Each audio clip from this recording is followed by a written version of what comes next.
What pushes a woman who builds empires, a titan of industry whose whisper can send shockwaves through Wall Street, to shatter in the opulent grandeur of New York's most exclusive restaurant? It isn't a hostile takeover or a market collapse. It is a piece of jewelry, a complex celestial locket of tarnished silver and sapphire, worn by a young waitress trying to keep her head above water. This is not merely a tale of the chasm between the 1% and the rest of the world. It is a story of a promise broken 30 years ago, a betrayal so profound it rewrote a family's history, and a single intricate object that holds the power to mend a legacy or obliterate it for good. This is the story of Genevieve Sterling, and the waitress who held the key, not just to a fortune, but to a truth buried under decades of grief and lies. Genevieve Sterling, at 83, was a monument of controlled elegance and ruthless precision. She commanded Sterling Industries, a global behemoth of technology and finance, with the same unyielding fortitude she had at 50. Her existence was a curated tapestry of boardrooms that smelled of lemon polish and ambition, Gulfstream jets sanitized to surgical standards, and hushed negotiations with men who controlled the destinies of nations. But once a year, on the frigid anniversary of the day her world had fractured, she would break protocol. She would dine alone at Aurelia, a restaurant so exclusive its phone number was an unlisted secret whispered among the city's elite. It wasn't the Michelin-starred cuisine she came for, though it was flawless. It was a pilgrimage to a ghost. This was the place where she and her late husband, Arthur, had celebrated the patent that launched their empire. Back then, they were two brilliant minds fueled by coffee and a shared dream in a dusty workshop. Now the workshop was a sprawling corporate campus, and Arthur was a cherished memory, gone for 15 years. Aurelia was their temple, and sitting at their customary table overlooking the park, Genevieve allowed the crushing weight of her present to be replaced by the sharper, more immediate pain of her past. She ran a perfectly manicured finger around the rim of her crystal water goblet, her mind replaying Arthur's infectious laugh, the way he would diagram a new invention on a napkin. "May I offer you more water, madam?" Genevieve was pulled from her reverie. A young woman, no older than her mid-20s, stood beside the table, a silver pitcher in hand. She had a face defined by a quiet intelligence that seemed at odds with her exhaustion. Her dark hair was coiled in a neat but simple bun, and her black uniform, though immaculate, was subtly frayed at the cuffs. Genevieve, a woman who missed nothing, noted the faint tremor in the waitress's hand, the telltale sign of a double shift, the physical toll of a life lived on the knife's edge of solvency. "Yes, thank you," Genevieve murmured, her voice softer than any of her executives had ever heard it. As the waitress leaned forward, the soft, strategic lighting of Aurelia caught something resting against her collarbone. A glint of silver, a flash of deep blue. It was a necklace, tucked partially into the neckline of her uniform. It was no simple charm. It was an intricate, multi-layered disc of silver, like a miniature astrolabe, with tiny interlocking rings and a single cabochon sapphire at its heart, glowing like a distant star. Genevieve's breath seized in her chest. Her hand, adorned with the legendary sterling diamond, flew to her own throat, a reflexive gesture to a space that had been empty for 3 decades. It couldn't be. The design was too specific, the craftsmanship too unique. It was impossible. There was only one of its kind in the entire world. Arthur, a master of micromechanics and horology, had spent over a year crafting it himself. He called it the Celestial Heart. The necklace," Genevieve stammered, the words a raw, broken whisper. The opulent dining room around her began to blur, the gentle hum of conversation and the clink of silverware fading into a dull, roaring static in her ears. The waitress straightened up, a look of polite concern on her face. Her hand went to the locket, a protective, instinctual movement. "Oh, this. I'm so sorry. Is it against the dress code? I can put it away." "No," Genevieve breathed, her voice cracking under the weight of an emotion she hadn't allowed herself to feel in years. Her eyes, usually the sharp, analytical tools of a corporate predator, were suddenly clouded with a gathering storm. She leaned forward, her entire being focused on the object. She could see the unique patina of age on the silver, a tiny familiar scratch near the clasp that she herself had made, catching it on a desk corner. "Where did you get that?" The question was not a polite inquiry.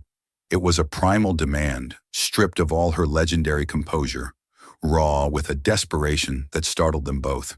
The waitress, whose name tag read Maya, looked taken aback, a flicker of fear in her intelligent eyes at the sudden, unnerving intensity of the elegant old woman. It, it was my mother's," Maya replied, her voice soft but steady.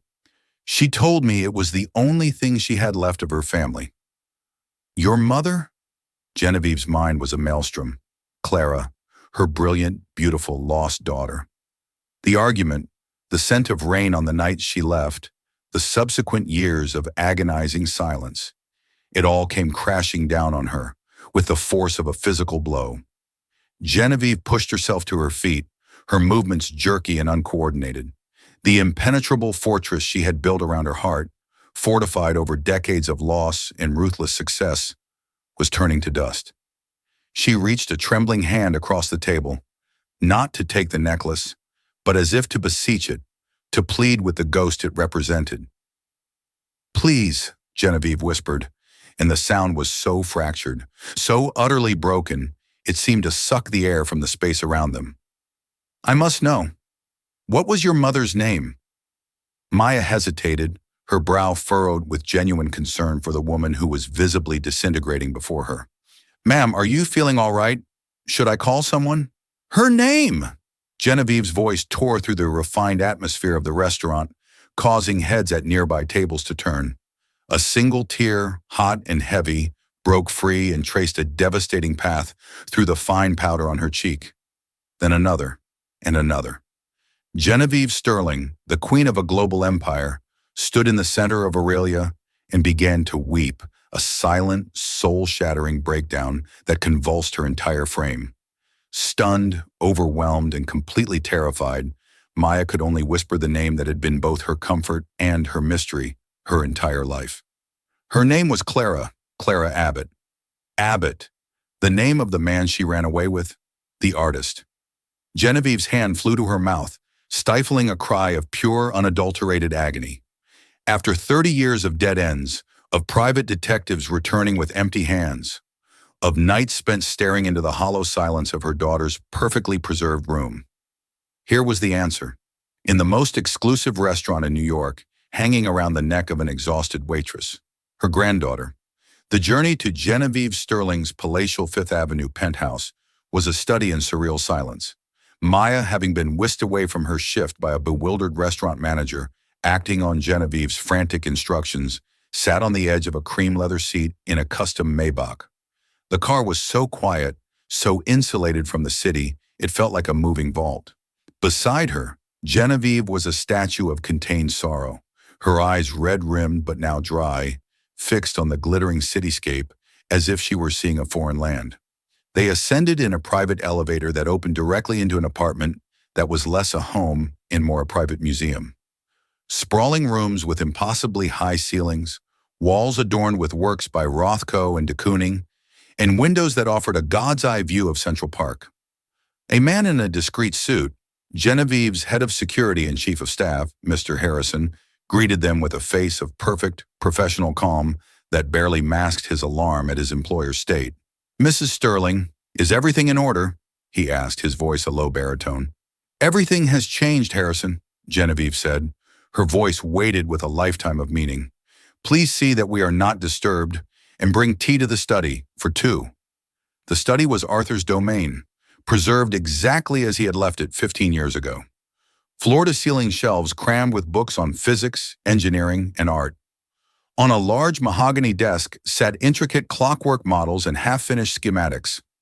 Above the marble fireplace hung a portrait, not of a stiff patriarch, but of a man with kind, laughing eyes and a blueprint in his hands. Arthur. Genevieve sank into a worn leather armchair, the familiar scent of old paper and machine oil seeming to give her strength. "Please sit," she gestured to Maya, who chose a small, uncomfortable-looking chair opposite her, as if poised for flight. "Mrs. Sterling, ma'am, I don't understand, Maya began, her voice a nervous tremor. That necklace it's my most precious possession.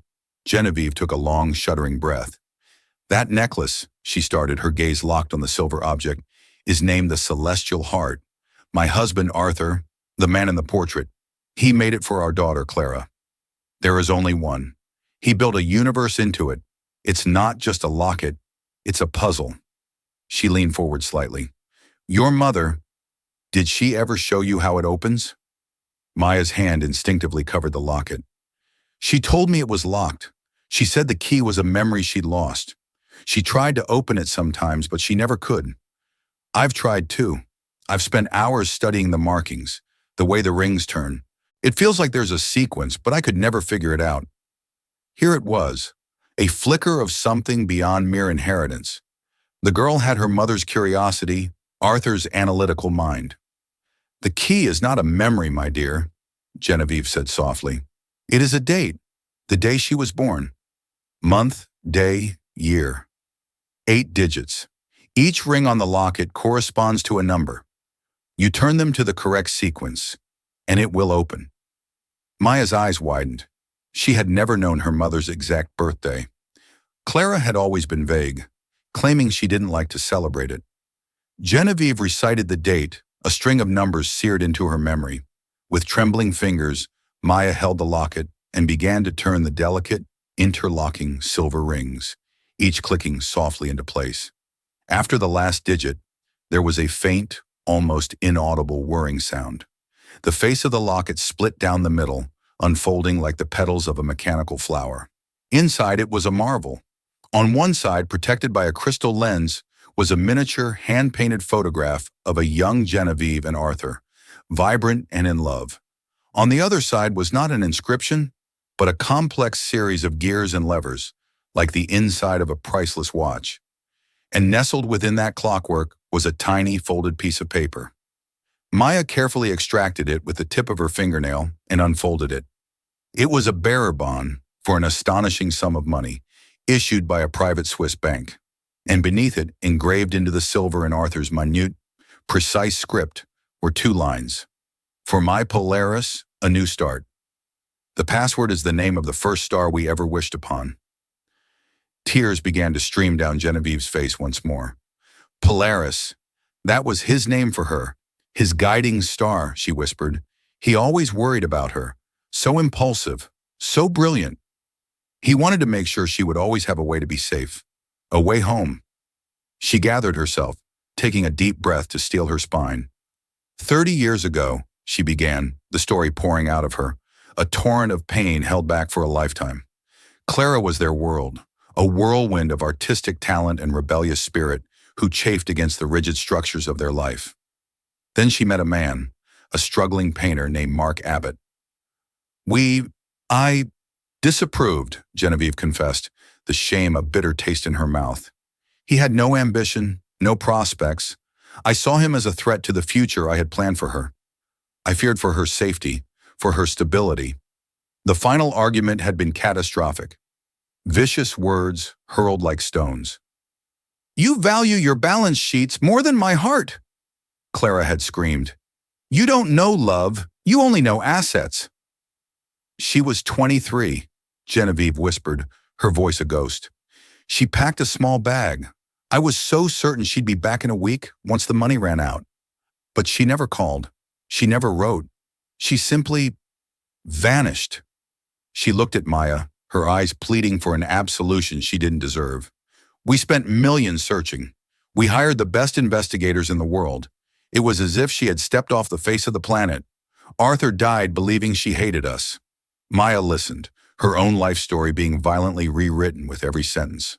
Her mother, Clara, had raised her in a series of small, rented apartments, always one step ahead of eviction. She had been a loving, fiercely protective, but deeply melancholic woman who worked as a freelance graphic designer, her talent constantly hampered by her lack of connections. She spoke of the past in hushed, vague terms. Maya's father, she'd said, had died in an accident before she was born. Her own parents, she claimed, had disowned her for her choice of husband. My mother told me her parents cut her off completely, Maya said softly. the lie she'd believed her entire life now crumbling around her. She said she tried to reach out, but they never wanted to see her again. After my father died, she said she was completely alone. The two women sat in the gilded silence, separated by a chasm of 30 years, bridged only by a mechanical locket in a universe of pain.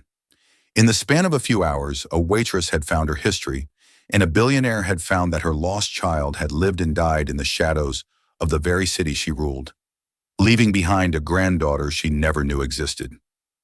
"You have Arthur's hands," Genevieve said finally, a sad, tender smile touching her lips. "The same long, capable fingers." She leaned forward, her gaze intense. "Maya, do you have any children?" The question broke through Maya's shock. A genuine, unguarded warmth illuminated her face, chasing away the exhaustion. "Yes, I have a son. His name is Ethan. He's 5. A great-grandson." The words were a healing balm on Genevieve's scarred soul, a new, vibrant branch on a family tree she had thought was severed forever. "I must meet him," Genevieve said, her voice thick with unshed emotion. "Maya, I want to give you everything. Everything your mother was denied. Everything that is yours by right of blood." But before the weight of that offer could even settle, the study doors swung open with a dramatic flourish. A man in a flawlessly tailored suit stood in the doorway. He had Genevieve's sharp cheekbones but Arthur's cool, calculating eyes. Beside him, a woman dripped in jewels, her expression a mask of practiced disdain. It was Lawrence Sterling, Genevieve's nephew and the acting CEO of Sterling Industries, and his wife, Victoria. "Aunt Genevieve," Lawrence said, his voice a silken blade of suspicion as his eyes raked over Maya, taking in her simple uniform and stunned expression. "Harrison said you brought a guest home. An unusual one at that. To what do we owe the intrusion?" Lawrence and Victoria Sterling swept into the study like a pair of elegantly dressed predators. Lawrence, the son of Genevieve's late brother, had been groomed since childhood to be the heir apparent. He possessed Arthur's intelligence but none of his warmth, and Genevieve's ambition but none of her sentiment. He saw the world not as a place of wonder, but as a chessboard to be dominated. Victoria, his wife, was a creature of calculated social grace, her value tied to the perfection of her appearance and the ruthlessness of her ambition. Their eyes landed on Maya, and the judgment was instantaneous and absolute.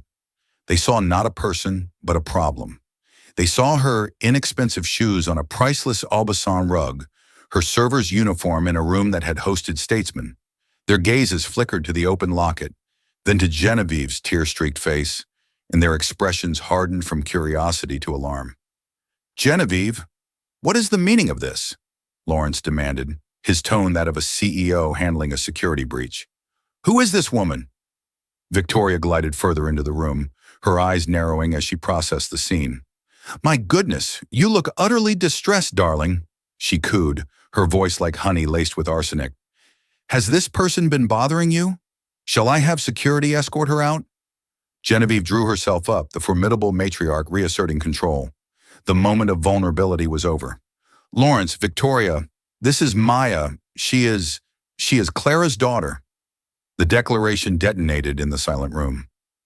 Lawrence's face cycled through disbelief, then derision, before settling into a mask of cold, hard cynicism. Victoria let out a short, sharp laugh, like the crack of a whip. "Clara's daughter? Genevieve, you can't be serious," Lawrence scoffed.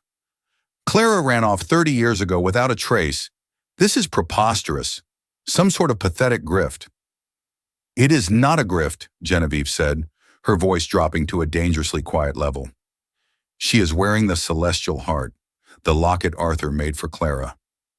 Victoria drifted closer, affecting a show of examining the necklace. "A piece of jewelry, darling," she said with a dismissive wave of her hand. "That is hardly irrefutable proof. Trinkets are lost, stolen, even replicated by clever forgers. This woman is an opportunist, plain and simple. She likely heard some rumor and concocted this theatrical performance to get her hands on the sterling fortune." Maya, who had been frozen in her chair, finally found her voice. The shock was receding, replaced by a spark of hot indignation. She stood, her posture straight, her chin high. "I haven't asked for anything. I was at my job. Your aunt is the one who—" Be quiet, Lawrence snapped, cutting her off with an imperious gesture, as if swatting away a fly. He turned his full attention back to Genevieve. "And I implore you to think rationally. You are emotional. A waitress appears out of nowhere with a sob story and a prop, and you're ready to rewrite history? How incredibly convenient. How transparently fraudulent." "This is not about convenience, Lawrence. This is about my granddaughter," Genevieve retorted, her voice trembling with rage. "This is about my blood." "Your alleged granddaughter," Victoria corrected smoothly. "A claim of this magnitude requires proof of an equal magnitude, not a sentimental trinket in a well-rehearsed story." The atmosphere in the room had soured completely. The study, a place of memory and potential reunion, had become a courtroom, and Maya was the one on trial. She felt her cheeks burn with a humiliation so intense it felt like a physical heat. These people were looking through her, seeing not a person, but a threat to their inheritance. "I don't want your money," Maya said, her voice clear and strong, defying the frantic hammering in her chest. "An hour ago, I didn't know any of you existed. All I knew was that my mother was gone and that she was sad and alone." She looked at Genevieve, her expression softening with an empathy that the other two couldn't comprehend. "And I think I'm finally beginning to understand why." The raw, uncalculated emotion in Maya's voice only seemed to cement Lawrence's conviction. He saw it as a performance, a tactic in a high-stakes con. "How touching," he sneered. "A real-life fairy tale." "Well, in the real world, we don't operate on fairy tales. We operate on facts, on irrefutable data." He leveled a cold, calculating gaze at Maya, then at his aunt. "There is only one way to resolve this, a DNA test." Victoria nodded emphatically. "Precisely. Clinical, scientific, undeniable. Our attorneys will arrange everything with the most secure lab in the country. There will be no room for error and no room for fraud." The word fraud was aimed at Maya like a projectile. She flinched. The evening had devolved from baffling to nightmarish. She thought of her son, Ethan. The last thing she wanted was to drag him into this toxic nest of vipers.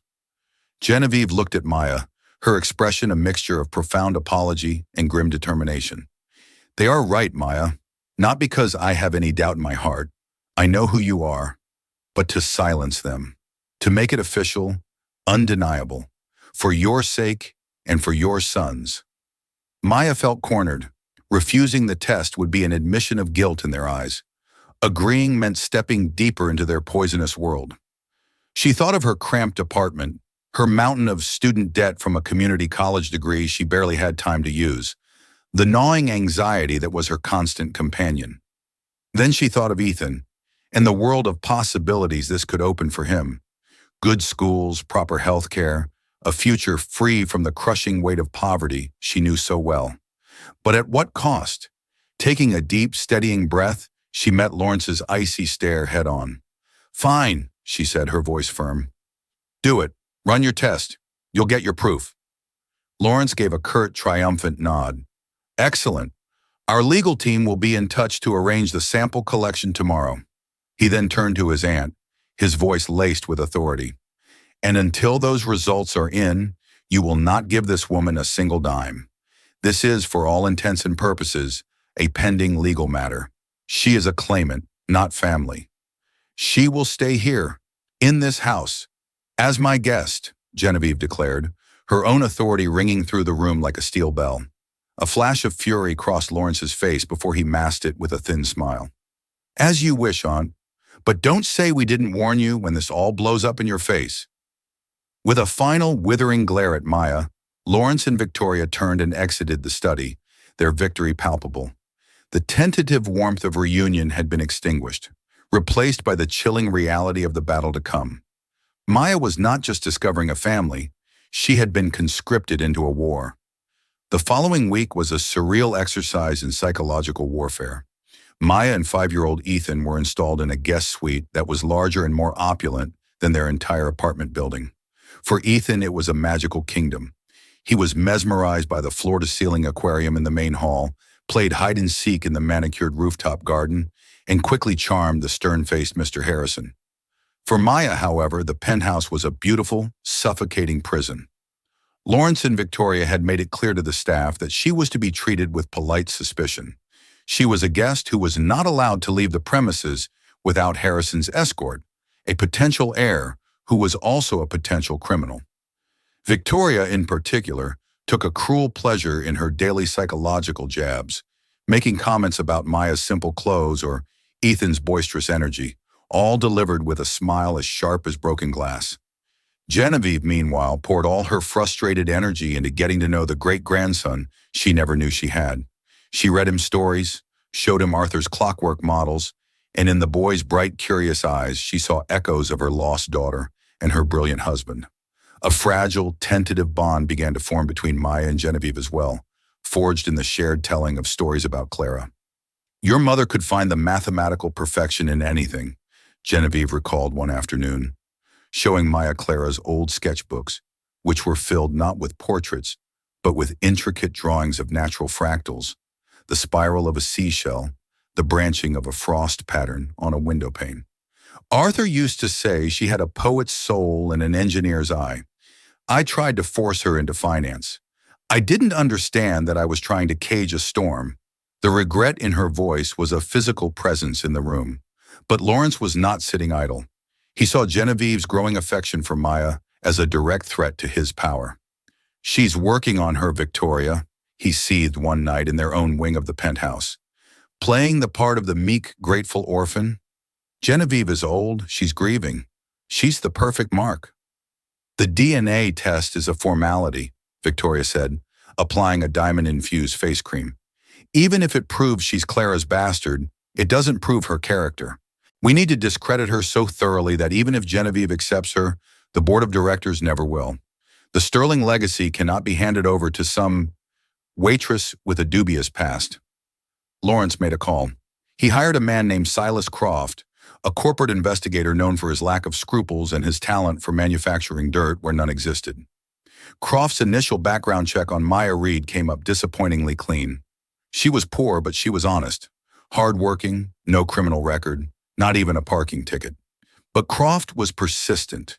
He discovered that years ago, Maya had been forced to drop out of a prestigious university's historical archives program after her mother fell ill. The reason cited was financial hardship, but Croft saw an opportunity. He bribed a disgruntled administrative clerk from the university to fabricate a story.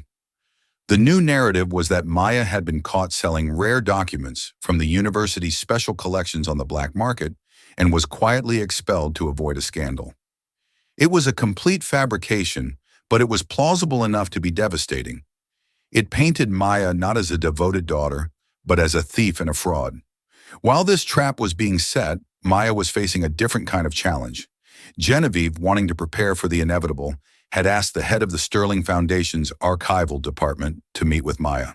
His name was David Chen, a meticulous, no-nonsense man in his late 40s who had been a personal protege of Arthur Sterling. He revered Arthur's memory and was fiercely protective of his legacy. David treated Maya with professional skepticism. "Mrs. Sterling has asked me to brief you on the Foundation's charter," he began, his tone dry and clinical. "Should your claim be verified, you would eventually hold a significant position on the board. It is a responsibility that requires a deep understanding of finance, philanthropy, and, most importantly, discretion." He looked at her as if she were an unqualified intern applying for a job she couldn't possibly handle. The meeting was frustrating and demoralizing for Maya. David spoke in a language of trusts and endowments that she didn't understand. She felt small and hopelessly out of her depth. Finally, unable to take any more, she stopped him. "Mr. Chen," she said, her voice quiet but firm, "I understand you see me as a problem, a complication. But before I was a waitress, I was a student. My field was historical document analysis. I know about preservation, about provenance, about research." To prove her point, she took out the celestial heart, which she now wore constantly. "My mother couldn't open this. I couldn't either, not until Mrs. Sterling told me the key. But I spent years studying it, not just as a piece of jewelry, but as an artifact." She pointed to the edge of one of the silver rings. "There," she said, her voice gaining confidence. "There's a maker's mark, but it's not my great-grandfather's. It's almost invisible to the naked eye. And here, she indicated a series of nearly microscopic engravings on the inside of the clasp. These look like random scratches, but they're not. They're symbols. I thought they might be a form of shorthand or a cipher. David Chen, the meticulous archivist, leaned forward.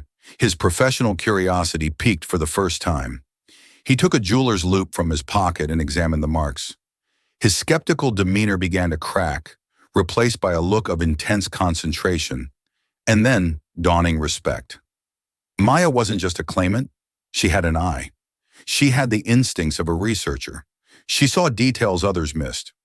"Remarkable," he murmured, looking up at her, really seeing her for the first time.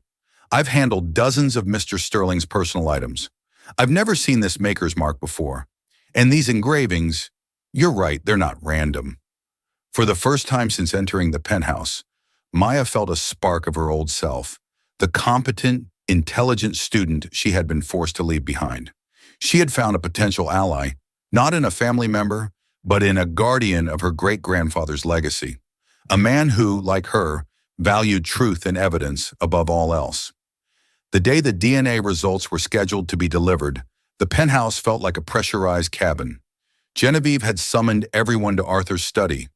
She sat in her husband's leather armchair, a queen holding court. Maya and a blissfully unaware Ethan sat on a sofa to her right. Lawrence and Victoria positioned themselves opposite, a united front of cold hostility. The family's chief legal counsel, a stoic man named Abernathy, arrived carrying a single sealed envelope. He cleared his throat, the sound unnaturally loud in the tense silence. "I have the certified results from the genetic testing facility," he announced, breaking the seal. He read the document, his face impassive. After a moment that stretched into an eternity, he looked directly at Genevieve. "The analysis confirms a 97% probability of a grandmaternal relationship between Genevieve Sterling and Maya Reed," he stated. "She is, without any scientific doubt, the daughter of the late Clara Sterling." A choked sob escaped Genevieve's lips. She reached for Maya's hand, her eyes shining with tears of pure, unadulterated joy. "I knew it," she whispered. "My girl, my granddaughter." Maya felt a tidal wave of relief and vindication. She hugged Ethan tightly, her own tears blurring her vision. But the moment was fleeting. "Well," Victoria said, her voice slicing through the emotion like ice, "that settles the matter of biology, but it does not settle the matter of character." She stood and placed a thick, leather-bound folder on the mahogany desk. "While we were all waiting for this touching confirmation, Lawrence and I felt it was our fiduciary duty to the Sterling Corporation to perform a thorough background check, to understand exactly who we might be welcoming into the fold." Genevieve's smile vanished. "Victoria, this is not the time." "On the contrary," Lawrence said, rising to stand beside his wife, "it is precisely the time, before you make a catastrophic error in judgment." He opened the folder. "We hired an investigator. What he found was illuminating. It seems our dear Maya has a history of dishonesty." He pulled out a document. "This is a sworn statement from a former registrar at the university Maya briefly attended. It seems she wasn't forced to drop out due to financial hardship. She was expelled for stealing and attempting to sell rare historical documents from the school's archives." The accusation was so monstrous, so far from the truth, that Maya could only stare in stunned silence. "That's a lie," she finally gasped, finding her voice and jumping to her feet. "I left to take care of my mother. She was sick." "A convenient story," Victoria purred, her eyes gleaming with triumph. "But this affidavit tells a different one, a story of a young woman with expensive tastes and a talent for deception. It seems a propensity for theft runs in her blood." The poison in her words was aimed directly at the memory of Clara. Genevieve flinched as if struck. She looked from Lawrence and Victoria's smug, triumphant faces to Maya's panicked, desperate one. A seed of doubt, tiny and venomous, was planted. She had been so blinded by hope, so desperate for this reunion. Had she been a fool? Her world was one of lies and betrayals. People had tried to defraud her for far less than the Sterling Empire. "Maya," Genevieve asked, and the faltering in her voice was the cruelest blow of all, Is any of this true? The question shattered Maya's heart into a million pieces. To have come this far, to have the truth of her blood confirmed, only to be disbelieved by the one person who mattered. Tears of hurt, fury, and utter despair streamed down her face. "You believe them?" she whispered, her voice choked with anguish. She looked at Genevieve's conflicted face and saw that the doubt was taking root. The joy was gone, replaced by suspicion. Lawrence and Victoria had won, but before Maya could completely shatter, a calm, authoritative voice cut through the tension. "The affidavit is a forgery." All heads turned. David Chen stood in the doorway of the study, which he had entered unnoticed. In his hand he held a tablet. "What is the meaning of this intrusion, Chen?" Lawrence snarled. "This is a private family matter." "On the contrary," David replied, walking calmly into the room. "This pertains directly to the legacy of Arthur Sterling, which is my business. After Miss Reed pointed out the anomalies on the celestial heart, I began my own investigation." He looked directly at Genevieve. Arthur was a genius, but he was also a pragmatist. He was deeply worried about Clara. He knew she was vulnerable. He continued, his voice steady and clear.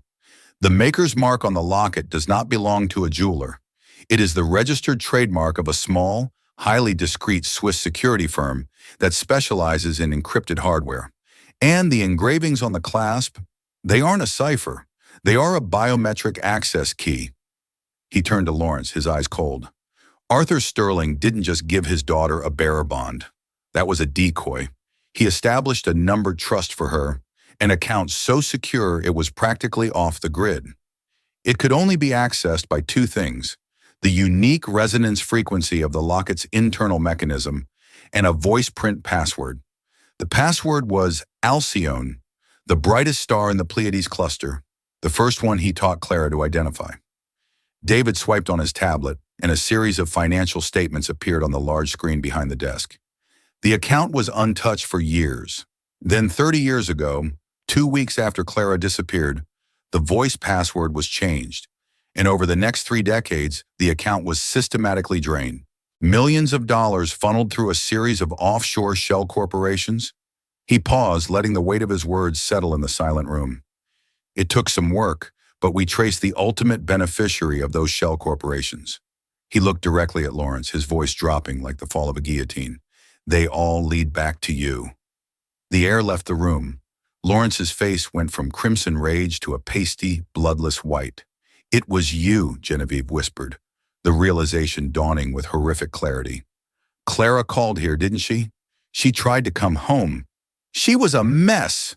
Lawrence finally exploded, his composure shattering completely. "She called, yes, crying, hysterical. Her painter boyfriend had just died. She was pregnant and penniless. She was a liability. I was protecting this family, protecting you." "Protecting us?" Genevieve's voice rose to a terrifying roar, the sound of a lioness defending her young. "You turned my child away. You let her believe we had abandoned her. You let her die alone while you stole the money her father had left to protect her. You let us grieve for 30 years. The truth was finally out, uglier and more brutal than any lie. The confrontation wasn't about a waitress's character anymore. It was about a nephew's monstrous, decades-long betrayal. It was about theft, cruelty, and a secret that had festered at the heart of the Sterling family, poisoning everything it touched. In that moment, Maya was no longer the one on trial. Justice, 30 years delayed, had finally arrived. The fallout was not a storm, it was a nuclear winter. Genevieve Sterling, galvanized by a rage so pure and cold it was terrifying to behold, acted with surgical precision. Lawrence and Victoria were not merely asked to leave, they were expelled. Security escorted them from the building with nothing but the clothes on their backs. Mr. Abernathy was instructed to begin legal proceedings immediately, not just to formally disinherit Lawrence, but to pursue criminal charges for fraud and embezzlement. The empire Lawrence had spent his life scheming to control was wrested from his grasp in a single, brutal afternoon.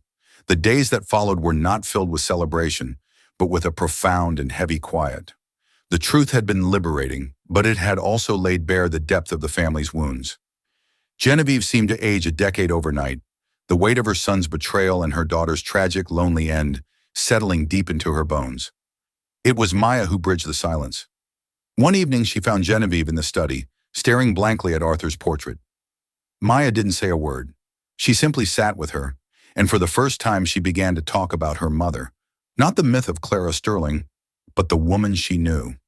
She talked about Clara's fierce, protective love, her quiet sadness, her quirky sense of humor, the way she would hum off-key while she worked. She painted a picture of a life that was difficult and impoverished, but not without moments of joy and beauty. "She would have been so proud of you," Genevieve said, her voice thick with tears. "You have her strength, but you have Arthur's resolve. It is a formidable combination." This marked the true beginning of their healing. The process was slow and deliberate. It was not about Maya learning to be a billionaire. It was about two strangers learning to be a family. Genevieve officially named Maya as her sole heir and successor, but she insisted that the transition be a gradual one. "This world, it can be a viper's nest," Genevieve told her. "You cannot learn to navigate it overnight. I will teach you. Arthur's legacy deserves a steward, not just an owner." David Chen became an indispensable part of this new chapter. His initial skepticism had transformed into a fierce, protective loyalty. He became Maya's mentor, spending hours each day walking her through the complexities of the Sterling Foundation, the intricacies of the corporate structure, and the weight of the responsibility she was inheriting. He was patient and methodical, treating her not as an heiress, but as a highly intelligent student with a steep learning curve. A deep professional respect grew between them, a partnership built on a shared reverence for Arthur's vision and a desire to see it flourish. Maya, in turn, began to carve out her own space within the Sterling Empire. She had no interest in hostile takeovers or market speculation. Instead, she was drawn to the foundation. With David's guidance, she began to review the archives, rediscovering her passion for history. She found letters and journals from Arthur that spoke of his dreams not just for technology, but for society. 6 months after the revelation, Maya presented a proposal to Genevieve and the Foundation's board. She wanted to establish a new wing of the Foundation, the Clara Sterling Abbott Initiative. Its purpose would be to provide grants and support for single parents pursuing higher education and careers in the arts and sciences, a lifeline her mother never had. Genevieve listened to the presentation, her eyes filled with a pride so profound it was painful. In Maya, she saw not only her daughter's compassionate spirit, but also Arthur's practical genius for building something meaningful and lasting. The initiative was approved unanimously. Life in the penthouse transformed. The sterile, museum-like silence was replaced by the sounds of Ethan's laughter echoing down the halls. Maya enrolled in courses at Columbia to finish the degree she had abandoned years ago, bringing her textbooks to the study to work alongside Genevieve. The formidable titan of industry found a new, softer purpose in being a grandmother and great-grandmother, teaching Ethan chess and telling him stories about the brilliant inventor who had built clockwork marvels. One evening, a year after that fateful night at Aurelia, Genevieve found Maya standing by the vast windows overlooking the park, the celestial heart resting against her collarbone. "Your great-grandfather made that to ensure his daughter would always have a path home," Genevieve said softly, coming to stand beside her. "She never found her way back, but you did." She gently touched the locket. "The past does not define us, Maya, but we must honor it. What Lawrence did, what I failed to do, those things happened, but the future is a story that is not yet written. And for the first time in a very long time, I am looking forward to reading the next chapter." Maya reached up and her fingers closed over Genevieve's on the locket. Its cool metal was a comforting weight, a tangible link to a history she now understood. It was no longer a symbol of loss, but a beacon of resilience. The inheritance wasn't the fortune or the penthouse or the power. It was the second chance. It was the family, forged in fire and grief, that had finally found its way back to each other, guided by the unwavering light of a distant sapphire star.